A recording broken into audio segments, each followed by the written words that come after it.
trauma is a call to action, a war cry for every individual to stop and acknowledge their trauma. I first came across the term cleaning our trauma when I read a book by a gentleman called Resmaa Menakem. It was profound. He gave this theory that we have clean trauma and dirty trauma, which gives the perspective that we all experience distressing events. But part of the challenge is we don't even know it. And even when we do, we don't acknowledge it. And in avoiding that first step of not acknowledging our trauma, we have a tendency to blow it through others. Meaning that the discomfort, the pain, and the suffering in our everyday lives comes about because we won't even acknowledge what we went through. My call to action, my offer to you, is to listen to the various stories we're going to share with you in this short episode, where people tell their stories of what they went through, where people are courageous to walk through the journey they have taken, to not just acknowledge what they went through, but to make the decision, the choice to start healing. That for me is cleaning your trauma when you know there is work to be done and you do it. My trauma isn't bigger than yours. The whole point in using our voice and speaking is to release the power that our trauma holds over us. And if we even want to go a step further, in sharing our story, we get to relieve the suffering that somebody else who is yet to find their voice uses. We hope that from the stories that are shared, not only do you feel heard, but you feel seen, because I do see you. I see you for who you are meant to be in this world. I see you for the potential you have to give, and I see you for the contributions you have to make. We hope that in watching this short episode, you get the call to action to look at what you went through, to look at who you really are. To clean our trauma just starts with that internal recognition of what you went through. Not to sit in a victim story, but to sit in one of empowerment, self-empowerment. There is absolute magic and power when you transmute your pain into something that contributes back into society. But before we get there, let's get to cleaning our trauma.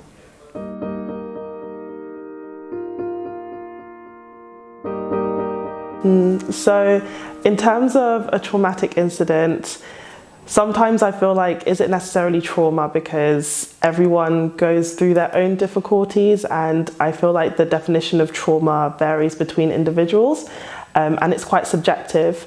But my experience that wasn't necessarily pleasant was my last relationship and how it came to an end.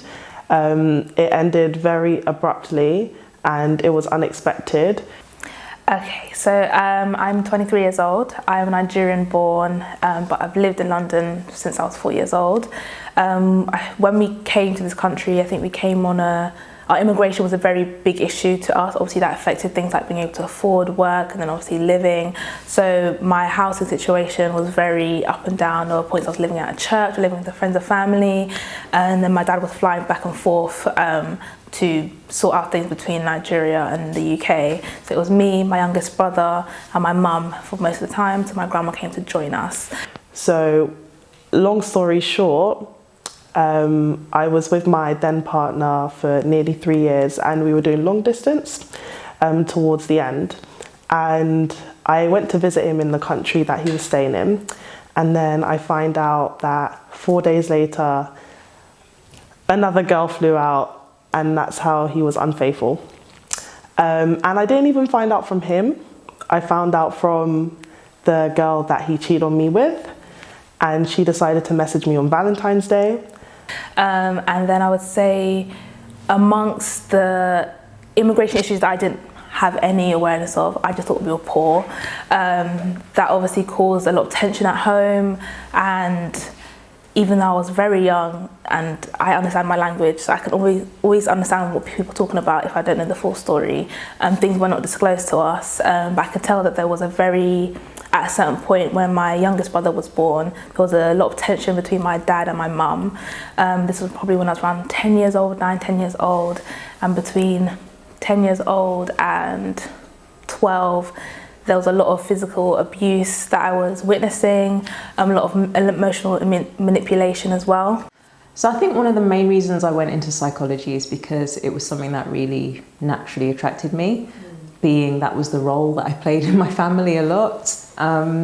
Just naturally drawn to being the listener and empathizing with people's situations within my family and also my friendship groups too. Becoming a psychologist, there was no big surprise. It kind of seemed quite natural. Before becoming a psychologist, I was a teacher. Again, a caring profession role, but really wanting to instill something in people, really wanting to hear people's stories, and to help people move on and live better lives and get something from what I could do for them. But also I work with maternal mental health, so women who have gone through childbirth, one of the biggest traumas that we know. So when all of that happened, I literally was numb. Like, I was so shocked. I didn't know what to do and how to respond. And especially because it was like my first everything.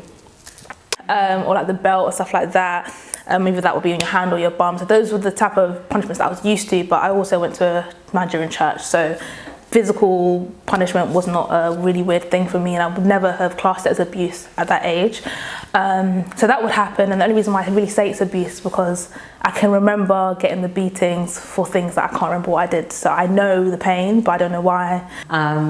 So I'm really privileged to be given access to people's stories, their real deep stories that maybe they wouldn't necessarily share with other people, but also to help people find out the connections that might lead to some of the barriers that they're experiencing. Trauma is an experience that challenges our experience of safety, whether that's our emotional safety, psychological safety, physical safety. It's something that shapes us. It's something that really touches our core and makes us question our ability to live. When we don't feel safe, that's an experience of trauma, and it could be a really big acute trauma that you have, or it could be multiple chronic traumas over time, small traumas that kind of chip away at your feeling of safety. It's really difficult to define if there is something such as big trauma or small trauma. I know there are lots of schools of thought that might separate different types of trauma from each other. And the reason I think it's a difficult question to answer is because we're all so unique, and something that I may perceive as a really minor slight, somebody else might experience it, and it's the most life-defining change in them that is caused from that same experience.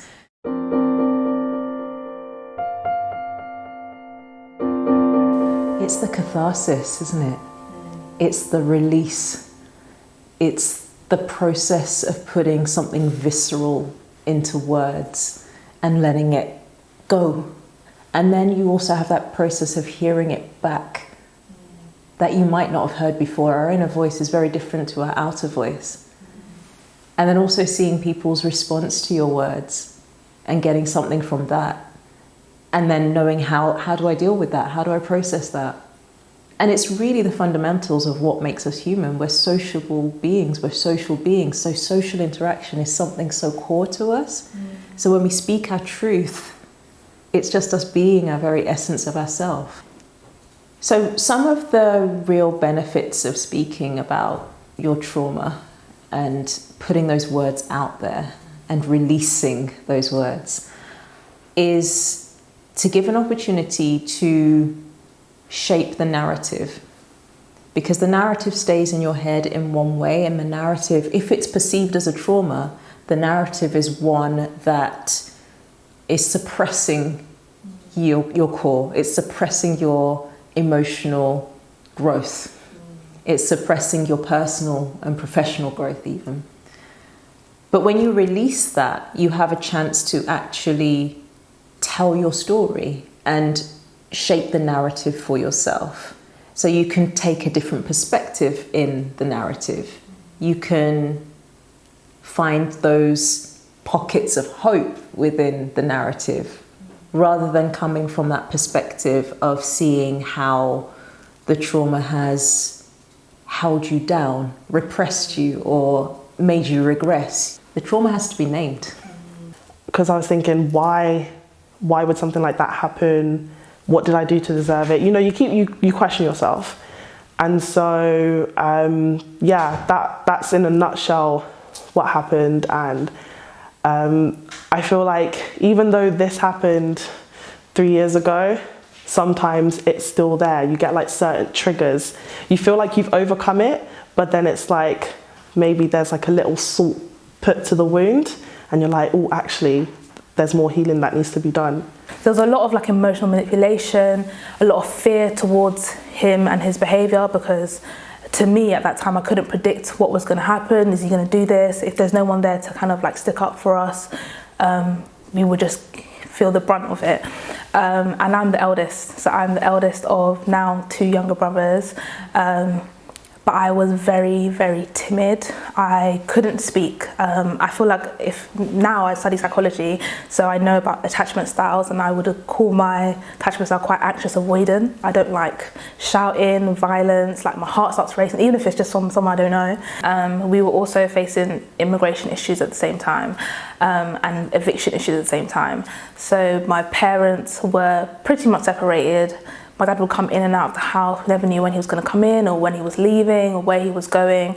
So like, imagine being scared of a parent and then not knowing when they're coming home, and then they come home and you're like literally on edge, don't do anything wrong.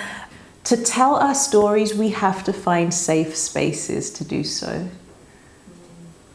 Because let's not forget, we're still living, if we're in the UK and you are from an ethnic minority group, we are still living in a heavily racialized society.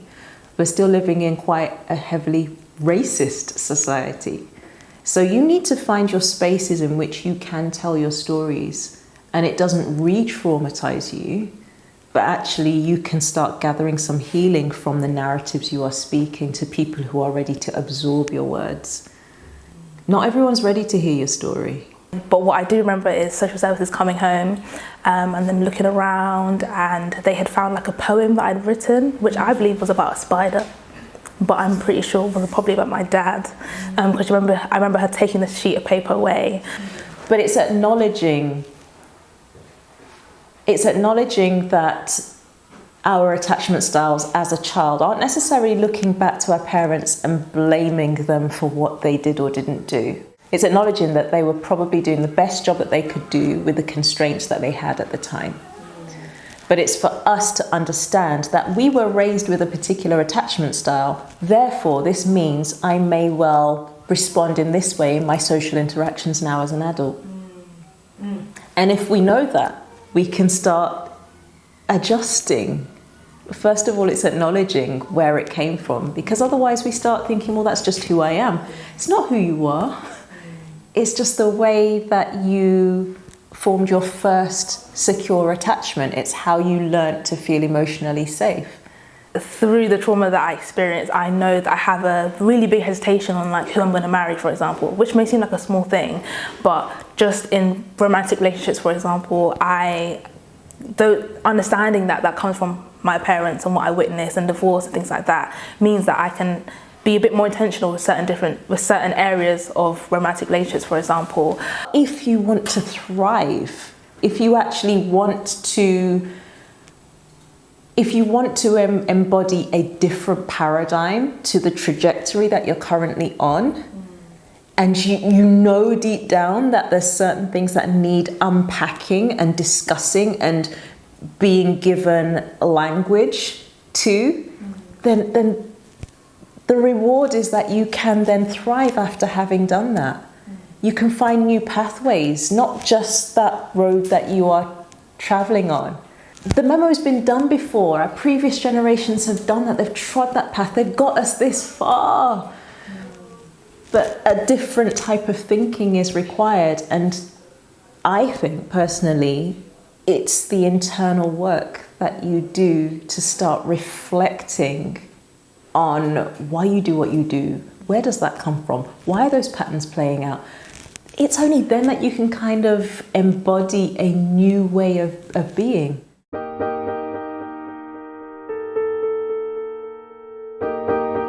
The way witnessing physical and emotional abuse has impacted me now is that I'm very aware of my attachment styles and my people-pleasing tendencies. I think that's something that definitely shone very brightly as I've gotten older. If I ignored everything that happened in my childhood, and if I never spoke to somebody, I probably wouldn't be here. I needed an outside voice to let me know that this is actually not normal, and this is not something that should have happened to you, and it's not your fault. If I didn't hear those things, I would have thought it was my fault. And I know that the way I think, even in my personal thoughts now, depression is definitely something that I feel like I'm more susceptible to, and so I don't think I probably would be here or even be able to speak about this. I think if I hadn't addressed the trauma or tried to heal from it, I think I'd be in a very different space, and I'd feel like I'm not really progressing, and I feel like I'm probably stuck. And it's funny because when I was 16, I thought I never had any daddy issues, you know what I mean? But I really did, because I had a really anxious avoidant attachment style, which meant that I would avoid any kind of problems, so I try and run away from them, kind of put on a facade. I can be very extroverted as well, so it's hard for you to maybe necessarily pick up that, oh, Ruth is feeling a bit insecure at this moment. Yeah, attachment styles are so incredibly important. You can tell the difference between a young person, for example, and I work with adolescents a lot, you can tell if they have a secure attachment figure in their caregiver and have had from early on. You can tell the ones where there's been an avoidant attachment with their parents or an insecure attachment with their parent or caregiver. And it plays out in adulthood. You know, there's often people who are really seeking to be loved or might not have boundaries, and you're like, well, you can actually see the impact of attachment in the way that they are interacting in their social interactions as an adult.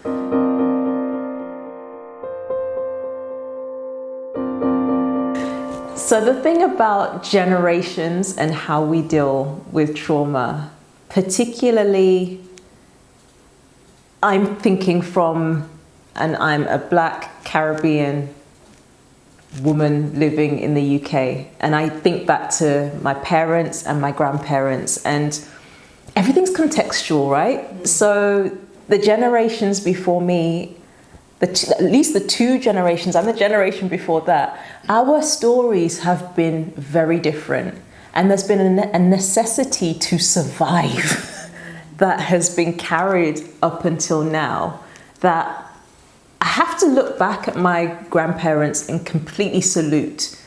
The way that they dealt with their trauma is you don't talk about it. Because if you talk about it, you can't do the day-to-day survival mode. You can't do that, because we might start feeling emotional about stuff. We can't do emotion. How's that going to pay the bills? How's that going to allow us to survive? Like, we need now to acknowledge that we've come so far that it's about time we give ourselves permission to do the work. And it's not always going to be appreciated by our previous generations, because I think when they see us or our generation or generations to come doing this emotional work, the touchy-feely work, it's triggering for them because they haven't dealt with their own trauma. So when they see us doing it, first of all, it's triggering for them. But secondly, shame. Shame is so powerful, such a powerful emotion. And We're going to tell the family secrets? Are you serious? They did all that work to get us here, and then we're going to just...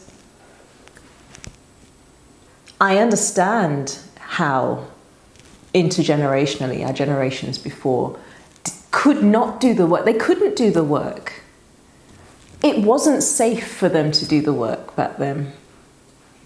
And so they couldn't walk around telling their stories, telling their truth, because there was so much judgment onto them from colonial powers. They were already less than. So when you're already less than, how are you going to tell your story that exposes you and leaves you even more vulnerable?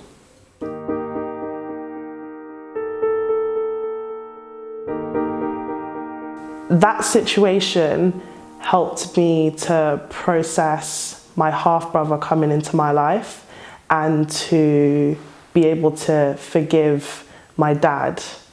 And it's weird because the more I've been reflecting on this, I've been thinking, was it like a generational thing? Because it happened between my parents. That trauma wasn't necessarily resolved.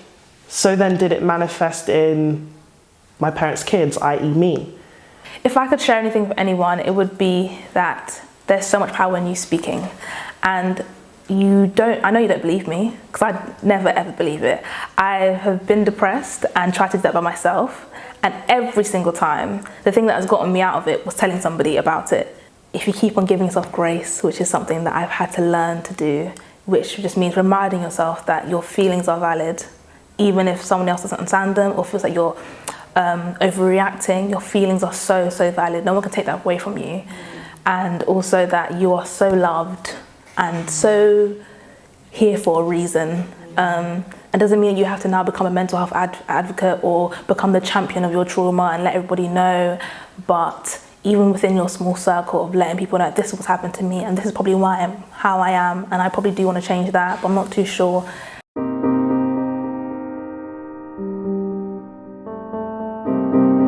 How are we meant to live in society knowing that we've all got our different levels of trauma that we're carrying around? We've all got our baggage. Being able to come to terms and accept the situation for what it is and to try not to rewrite what's actually happened, because a lot of people, myself included, when we go through a low moment, we try to go back to that situation and we try to think, what if I had done this? What if I had done that? But you can't change it because that's now the past. It really is like an onion. It's got a lot of layers to it. And so it's like you feel like you've gone through all of the healing that needs to be done, but then something else appears and you're like, oh, wait, no. you keep coming back to that same situation. So that's why even 3 years on for me, sometimes there's been triggers where I'm like, okay, I still have some more work to do. How are we supposed to live carrying our trauma? With empathy, with the understand. To say that, you have to understand that you're carrying stuff to then empathize with somebody else. But if you're still at the point of I'm good, how can you then empathize with somebody else? So firstly, reaching out and talking to friends and family that I'm able to confide in. Secondly, admitting and accepting the low moment that I was in, because it really did feel like depression, even though it wasn't clinically diagnosed, but it felt like I was depressed. And so going into counselling, and that definitely helped because I was able to talk to someone outside of that space who could bring in a fresh perspective. I struggle to articulate myself if I'm feeling pain or anger, because I don't know necessarily that is me talking going to actually do anything. So I think I express myself through like writing poetry or things like that, and that's probably the sheet of paper or the spider.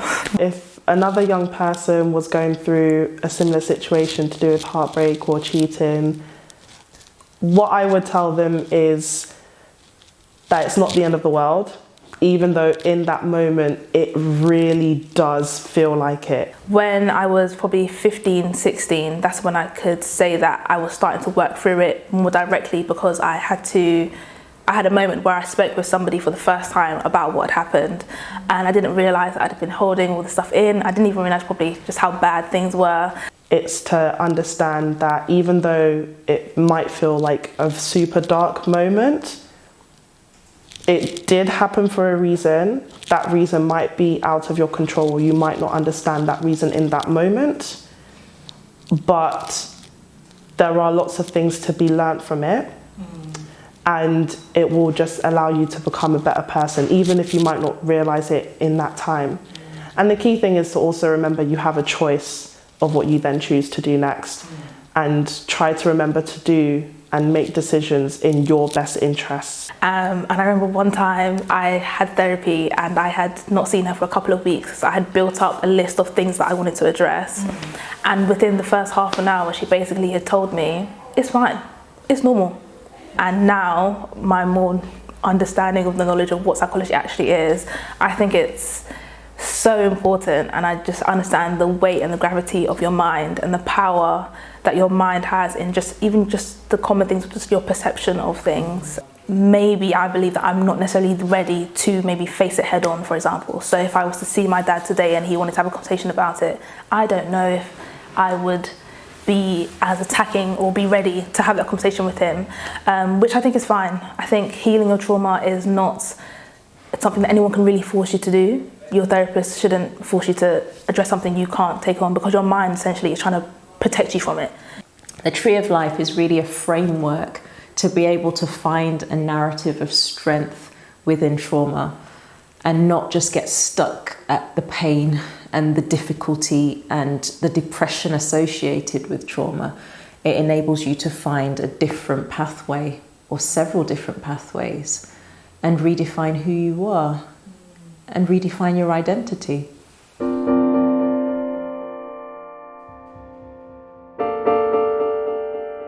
You are important, and therefore by default your story is important.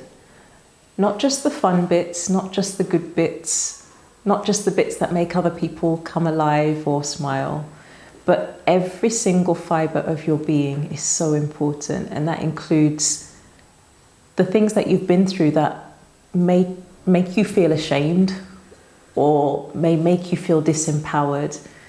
Because when you speak your truth, you're giving permission to other people to actually tell theirs. And even further to that, rather than just telling your truth, when you actually actively engage in doing the healing and coming out to another direction, you are paving the way for your own generation, for your children's generations, and further on. So next for me, there's a lot of things coming up. First and foremost, going to qualify as a doctor soon, which is really exciting. I have a lot of, not in a negative way, but I'm aware that I know that I'm going to need to address this head on soon, especially as I'm getting older and wanting to practice as a therapist as well. I can't be bringing in my issues to the room with the client. So that's one. And obviously thinking about wanting to have kids in the future and wanting to be married. I know that I can't protect them from everything, but I know that I want to be able to think that I have done as much work as possible to make sure that I'm as self-aware as possible. It always amazes me when people say to me, "You're so brave." And I think, why would you say that? Have I done something wrong? Shouldn't I have said something? And they say I'm brave because I spoke about my particular traumatic incident. But I honestly now understand why they say it. Because the women we've had here today sharing their stories not only is vulnerable, it's courageous. Because the one thing that tends to keep us playing small, that tends to keep us sitting in the shadows for being silent, is shame. And the minute we work on our shame story, the minute we work to come out of the shame spiral before we get sucked in, is the minute we are brave. So I want to honor them, but I also want to honor you. Whether you decide to speak out or not, but just watching this shows that you are here. You are here for your own healing, and you might even be here for the collective healing. Either way, I want you to know, I see you.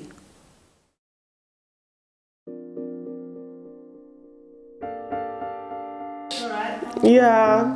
So right, let it out. It's a safe place. She does every place today. Yeah. No, that actually really helped. Hit the larynx. I'm so sorry. Is there more back? There is.